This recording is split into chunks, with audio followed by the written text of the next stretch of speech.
Our calling is that we should manifest the sweet aroma, the sweet fragrance everywhere. Okay, ஆனால் அது first கிடையாது. But that is not the first thing. நம்மளுடைய calling first fragrance of Christ to manifest to others, that's not the first thing. அது கிடையாது. The first calling is not to manifest the fragrance of Christ to others. Verse 15 தான் first. Verse 15 is first. First நம்மளுடைய life முதல்ல என்னவா இருக்கணும்னா ஃபாதருக்கு என்னவா இருக்கணும் அப்படின்னா ஒரு ஸ்வீட் அரோமாவா இருக்கணும்.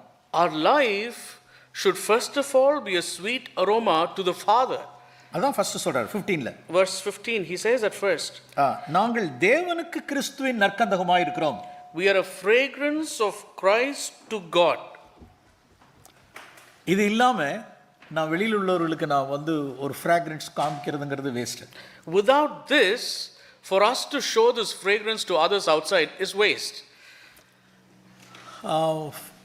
ஃபார் எக்ஸாம்பிள் ஒரு சின்ன ஒரு எக்ஸாம்பிள் சொல்லி நான் ஆரம்பிக்க விரும்புகிறேன். I would like to begin with a small example. ஒரு இந்தியாவில் உள்ளதான ஒரு சர்ச்சில் உள்ள ஒரு பிலீவரை I know a believer. I know a believer in a church in India. அந்த சர்ச்சில் உள்ள ஒரு ப்ராமினென்ட் சிஸ்டர், அந்த சர்ச்சில் உள்ள ஒரு ப்ராமினென்ட் சிஸ்டர் அவன். And she is a prominent sister in that church. நல்ல very generous sister. Quite a generous sister. Husband வந்து ரட்சிக்கப்படாதவர். The husband is an unbeliever.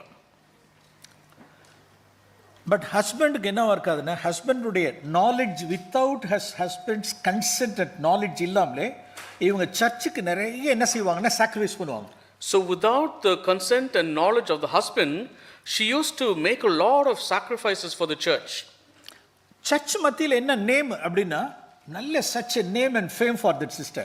The sister held such a wonderful name and fame amongst the church brethren. ஆனா husband இந்த sister கொடுத்ததான ஹஸ்பண்டுடைய testimony என்னவா இருக்கு அப்படின்னா, but you know what the testimony of the sister with the husband was? அவ யாரை கேட்கிறாவ? He says, who does she ask? என்கிட்ட ஏதாவது என்னுடைய கன்சென்ட்டே இல்லை, என்னுடைய அப்ரூவலே கிடையாது, but she has been very generous to the church. Why அப்படின்னு கேட்கிறார். So he's asking, without my consent and agreement, how come? Why is she generous to the church? அருமையானவர்களே, இப்ப சர்ச் மத்தியில் என்ன இருக்கு அப்படின்னா ஒரு fragrance இருக்குது. Beloved, amongst the church there is a fragrance. She is a very kind and generous sister அப்படிங்கிற name ஃபேம்லாம் இருக்கான. She has a name and fame that the sister is a very kind and generous sister. ஃபேமிலில but with the family husband testimony கிடையாது. there is no testimony with the husband.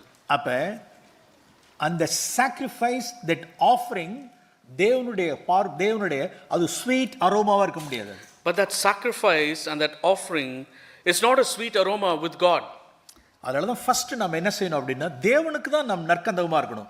That's why first of all we should be a fragrance to God.